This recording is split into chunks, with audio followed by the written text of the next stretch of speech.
국민연금 130만 원으로는 못 삽니다. 이게 팩트입니다. 열심히 수십 년을 납부하셨는데 막상 받아보니 130만 원, 커피 한 잔 값도 아까운 노후에 이 돈으로 병원비 내고 밥값 내고 관리비 내고 나면 남는 게 없습니다. 그런데 오늘 이 영상 20분만 투자하시면 그 130만 원을 300만 원으로 만드는 구체적인 설계 방법을 드릴 수 있습니다. 20분 투자로 앞으로 20년을 완전히 다르게 사실 수 있다는 얘기입니다. 저는 한국주택금융공사의 공식 자료를 직접 분석하고 수백 명의 시니어분들을 상담해온 전문가입니다. 오늘 제가 여러분께 드릴 정보는 인터넷에 떠도는 블로그 글이나 카더라 정보가 아닙니다. 정부가 직접 운영하고 공식 발표한 수치를 바탕으로 실제로 지금 당장 여러분 상황에 적용할 수 있는 설계 방법을 알려드리는 겁니다. 오늘 이 영상을 끝까지 보시면 딱 3가지를 가져가실 수 있습니다.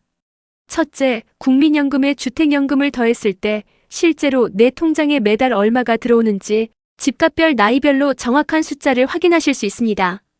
둘째, 주택연금이 진짜 내 노후를 책임져 줄 수 있는 제도인지 장점만 포장한 게 아닌지 한계까지 솔직하게 다 알려드립니다. 셋째, 그리고 가장 중요한 것인데요. 나는 이 제도를 해야 하는 사람인지 아니면 안 해도 되는 사람인지 스스로 판단할 수 있는 기준을 드립니다. 이 영상이 끝나는 순간 주택연금에 대한 결론을 여러분 스스로 내리실 수 있게 됩니다. 자, 시작하겠습니다. 1화 결론부터 드립니다. 국민연금 120만 원에 주택연금을 더하면 월 300만 원이 실제로 가능합니다. 많은 분들이 재테크나 노후 준비 영상을 보면 항상 뭔가 복잡한 설명이 한참 이어지다가 결론은 마지막에 나오죠. 저는 오늘 반대로 하겠습니다. 결론부터 드리고 그 이유를 하나씩 설명해 드리는 방식으로 가겠습니다. 결론은 이겁니다. 국민연금으로 매달 120만 원을 받고 계신 분이 시세 3억 원짜리 집을 보유하고 계시고 만 70세에 주택연금에 가입하신다면 한국주택금융공사가 2026년 3월에 공식적으로 발표한 예시표 기준으로 주택연금에서 월 약 92만 3천 원을 추가로 받으실 수 있습니다. 국민연금 120만 원에 이걸 더하면 월 212만 원이 됩니다.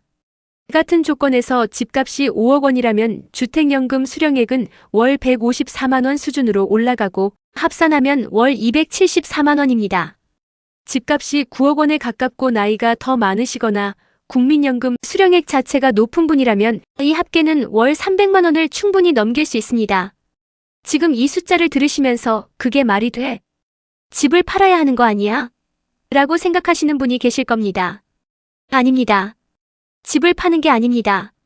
내가 살던 집에 계속 살면서 그 집이 매달 월급처럼 돈을 만들어주는 구조입니다. 어떻게 그게 가능한지 지금부터 순서대로 설명해 드리겠습니다. 이와 국민연금만으로는 왜 안 되는가? 평균 수령액과 실제 생활비 사이의 간격을 직접 보여드리겠습니다. 국민연금이 중요한 노후 소득이라는 건 맞습니다. 하지만 현실에서 그 숫자를 들여다보면 많은 분들이 예상보다 훨씬 빡빡한 상황에 놓이시게 됩니다. 국민연금공단 통계 기준으로 노령연금 평균 수령액은 월 65만 원 수준입니다. 물론 직장 생활을 오래 하시고 소득이 높으셨던 분들은 120만 원, 150만 원을 받기도 하지만 이건 전체 수급자 중에서도 상위권 얘기입니다. 오늘 이 영상을 보고 계신 분들 중에서도 나는 꽤 열심히 납부했는데 왜 이것밖에 안 되지? 라고 느끼시는 분들이 분명 계실 겁니다. 그렇다면 실제로 노후 생활에 필요한 돈은 얼마일까요? 국민연금연구원 조사 자료를 보면 60대 이상 부부 기준 최소 노후 생활비는 월 약 240만 원이고 여행이나 취미 생활을 포함한 적정 생활비는 월 340만 원 수준입니다. 1인 기준으로도 최소 160만 원에서 230만 원은 필요하다는 결과가 나옵니다. 여기서 국민연금 수령액과 실제 필요 생활비 사이에 생기는 간격, 매달 채워야 하는 금액이 최소 100만 원에서 많게는 200만 원이 넘습니다. 이 공백을 어떻게 메울 것이냐가 노후 준비의 핵심 질문인데요. 저축을 더 쪼개는 방법, 일을 더하는 방법, 자녀에게 의존하는 방법, 이 중에서 많은 분들이 이미 시도해 보셨고 쉽지 않다는 걸 직접 느끼고 계실 겁니다. 그런데 이미 보유하고 계신 자산, 즉 내가 살고 있는 집을 활용해서 이 공백을 메우는 방법이 있습니다. 그게 바로 주택연금입니다. 3화 주택연금이란 무엇인가? 집을 파는 게 아니라 집을 활용하는 구조입니다. 주택연금을 처음 접하시는 분들이 가장 먼저 하시는 질문이 있습니다. 그거 집 맡기면 집 뺏기는 거 아닌가요? 이 질문이 나오는 이유는 담보라는 단어 때문입니다. 담보라고 하면 뭔가 넘겨주는 느낌이 드시는 거죠. 그런데 주택연금에서 말하는 담보 제공은 소유권을 넘긴다는 의미가 아닙니다. 정확하게 설명드리면 이렇습니다. 주택연금은 만 55세 이상의 주택 소유자가 자신의 집을 담보로 제공하고 그 집에 계속 살면서 매달 일정 금액을 연금처럼 받는 국가 보증 금융제도입니다. 운영 주체는 한국주택금융공사인데 이 기관은 정부가 설립한 공공기관입니다. 그래서 민간 금융회사가 부도가 나거나 사라지더라도 연금 지급이 중단되는 일이 없습니다. 실제로 돈을 지급하는 건 가입자가 선택한 시중은행 같은 금융기관이지만 한국주택금융공사가 국가 차원에서 그 지급을 보증하는 구조입니다. 그리고 가입 후 실제로 어떤 방식으로 돈이 나오는지 설명드리면 금융기관이 매달 일정 금액을 대출 형태로 지급하는 방식입니다.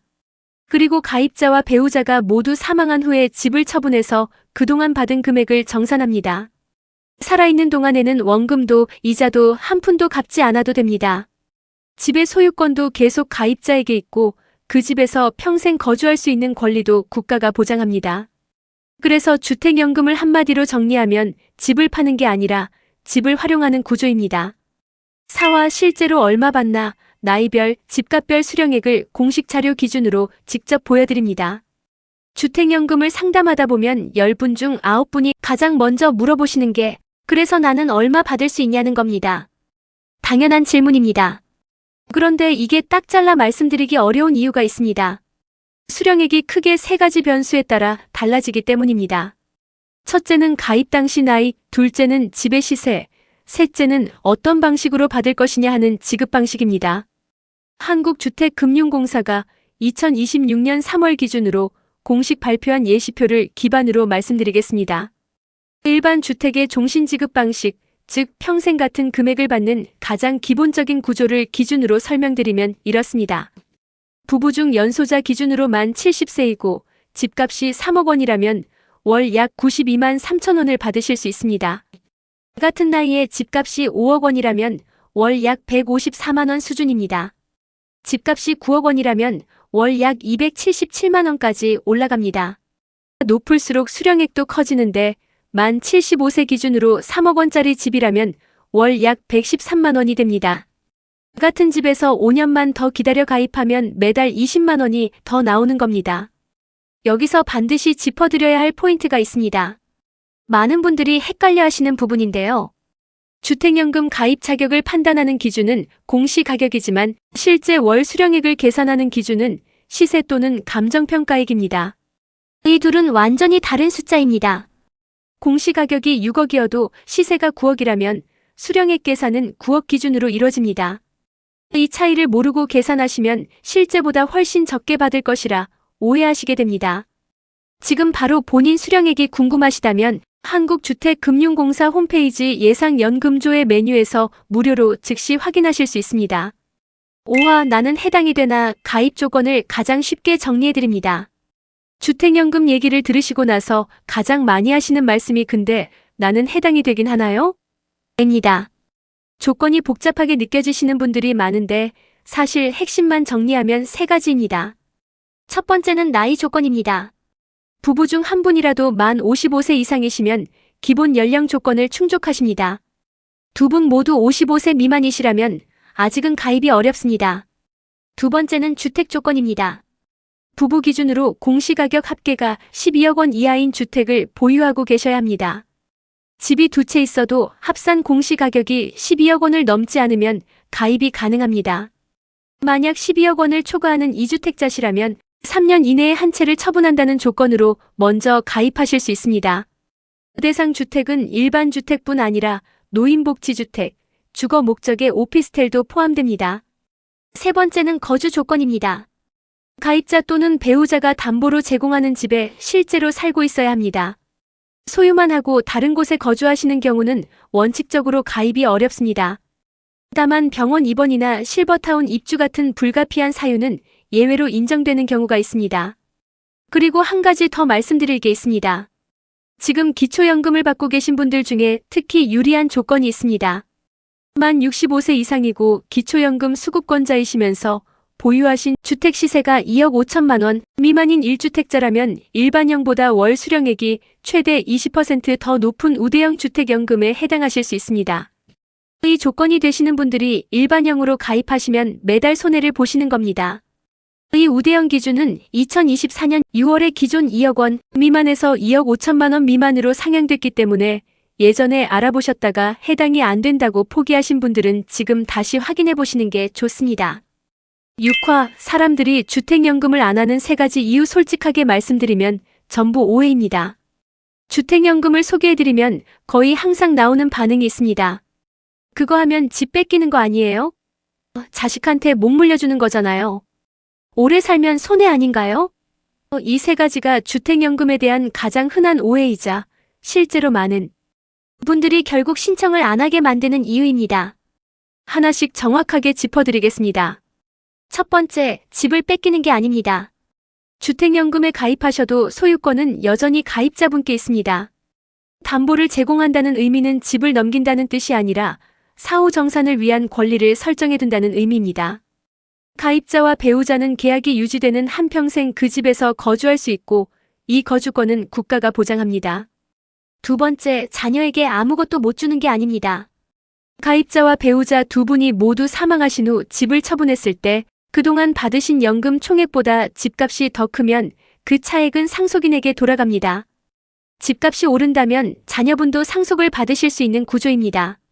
반대로 받으신 연금 총액이 집값보다 커진 경우에도 그 부족한 금액을 자녀분께 추가로 청구하는 일은 절대 없습니다. 이게 주택연금의 아주 중요한 안전망입니다. 세 번째, 오래 산다고 손해가 아닙니다. 주택연금은 종신형으로 설계하시면 100세까지 사셔도 아니 그 이상 사셔도 매달 같은 금액이 나옵니다. 오히려 오래 사실수록 총 수령액이 커지는 구조입니다. 일반 금융상품처럼 원금이 바닥나면 지급이 멈추는 구조가 아닙니다. 이 3가지 오해만 제대로 이해하셔도 주택연금을 바라보는 시각이 완전히 달라지실 겁니다. 7화, 이 연금이 진짜 내 노후를 보장해줄까? 장점만 말씀드리지 않겠습니다. 한계도 함께 보셔야 합니다. 여기서 잠깐 중요한 말씀을 드려야 합니다. 저는 오늘 주택연금을 무조건 좋은 제도라고 말씀드리러 온 게 아닙니다. 장점도 있고 한계도 분명히 있습니다. 둘 다 정확하게 알고 계셔야 제대로 된 판단을 하실 수 있습니다. 먼저 장점입니다. 가장 큰 장점은 평생 지급이 보장된다는 점입니다. 국가가 보증하는 구조이기 때문에 금융기관이 문을 닫아도 연금은 계속 나옵니다. 민간 연금 상품에서 이 수준의 지급 안정성을 보장받기는 매우 어렵습니다. 두 번째 장점은 내 집에 살면서 현금 흐름을 만들 수 있다는 점입니다. 집을 팔면 거주 문제가 생기고 집을 계속 갖고 있으면 생활비가 부족한 이 딜레마를 동시에 해결해주는 구조입니다. 세 번째는 앞서도 말씀드렸지만 상속인에게 절대 추가 청구를 하지 않는다는 안전망입니다. 자녀분들이 부모님의 노후 선택 때문에 빚을 떠안는 일이 없다는 보장, 이게 심리적으로 굉장히 큰 부분입니다. 그런데 한계도 있습니다. 첫 번째 한계는 집값이 크게 오를 경우입니다. 가입 당시 평가된 집값을 기준으로 월 수령액이 정해지기 때문에 이후 집값이 2배, 3배 오른다 해도 수령액이 함께 올라가지 않습니다. 집값 상승의 수혜를 온전히 가져가기 어렵다는 뜻입니다. 두 번째 한계는 한번 가입하면 유연성이 줄어든다는 점입니다. 중도 해지가 불가능한 건 아니지만 3년 이내에 해지하면 초기 보증료 일부 환급 절차가 있고 동일 주택으로 3년간 재가입이 제한됩니다. 이 제도는 장기적으로 유지하는 것을 전제로 설계된 구조입니다. 그래서 가입하기 전에 신중하게 검토하셔야 합니다. 8화 가입 전 반드시 체크해야 할 4가지 이 질문에 먼저 답하실 수 있어야 합니다. 주택연금이 좋은 제도라는 건 알겠는데 막상 내가 해야 하는지 헷갈리신다면 이 4가지를 먼저 스스로에게 물어보시기 바랍니다. 첫 번째, 상속계획입니다. 이 집을 자녀에게 온전히 물려주는 게 최우선 목표이신가요? 만약 그렇다면 주택연금은 맞지 않을 수 있습니다. 다만 앞서 말씀드린 것처럼 집값이 받은 연금보다 크면 차액은 상속이 되기 때문에 집을 아예 못 준다는 건 아닙니다. 가족과 충분히 상의하신 후 결정하시는 걸 권해드립니다. 두 번째, 이사 계획입니다. 주택연금을 받는 도중에 이사를 가실 수 없는 게 아닙니다. 새로 이사 가시는 집도 담보주택 요건을 갖추고 있고 주택 유형이 같다면 담보주택을 변경해서 계속 이용하실 수 있습니다. 반가운 소식은 2024년 5월부터 실버타운으로 이주하셔도 주택연금을 계속 받을 수 있도록 실거주 예외 사유가 확대됐다는 점입니다. 주택연금 들면 실버타운도 못 간다는 건 이제 맞지 않는 얘기입니다. 세 번째, 기존 주택담보대출 여부입니다. 집에 이미 대출이 걸려있다고 해서 주택연금을 받을 수 없는 게 아닙니다. 대출 상환 방식이라는 유형을 통해 주택연금으로 기존 대출을 먼저 정리하고 나머지를 평생 연금으로 받는 구조도 있습니다. 오히려 대출이 있는 분들께 활용 가능한 선택지가 열려 있습니다. 네 번째, 담보 제공 방식 선택입니다.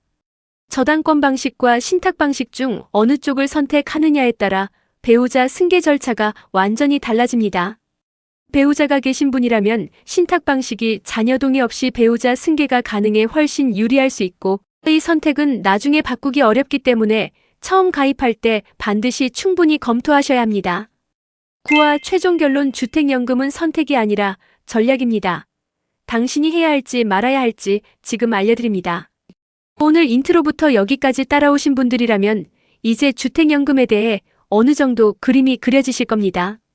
마지막으로 가장 중요한 결론을 정리해드리겠습니다. 주택연금은 모든 분께 맞는 제도가 아닙니다. 그러나 맞는 분에게는 노후 현금 흐름 문제를 한 번에 해결해 줄 수 있는 매우 강력한 도구입니다. 지금 이 세 가지에 해당하신다면 주택연금은 진지하게 검토하실 필요가 있습니다. 국민연금 수령액만으로 매달 생활비가 부족하다고 느끼신다면, 집은 있는데 매달 쓸 현금이 부족한 상황이라면, 자녀에게 경제적으로 의존하고 싶지 않다는 생각이 있으시다면, 이 세 가지 중 하나라도 해당되신다면 주택연금은 충분히 검토할 가치가 있습니다. 반대로 이런 분들은 신중하게 판단하셔야 합니다. 집값 상승에 대한 기대가 매우 크고 그 자산을 자녀에게 온전히 넘기는 게 최우선이신 분, 가까운 시일 내에 집을 매각하실 계획이 있으신 분, 이미 충분한 금융 자산이 있어서 매달 현금 흐름에 문제가 없으신 분이라면 굳이 주택연금을 선택하실 이유가 크지 않습니다. 주택연금은 부동산이라는 자산을 노후소득으로 전환하는 전략적 선택입니다. 집을 포기하는 것도 아니고 자녀에게 짐을 남기는 것도 아닙니다. 오늘 이 영상을 끝까지 보신 여러분은 이제 스스로 판단하실 수 있는 기준이 생기셨을 겁니다. 다음 영상에서는 저당권 방식과 신탁 방식의 차이, 배우자가 먼저 사망했을 때 연금이 어떻게 이어지는지를 실제 사례 중심으로 더 깊이 다뤄드리겠습니다. 오늘도 끝까지 함께 해주셔서 감사합니다.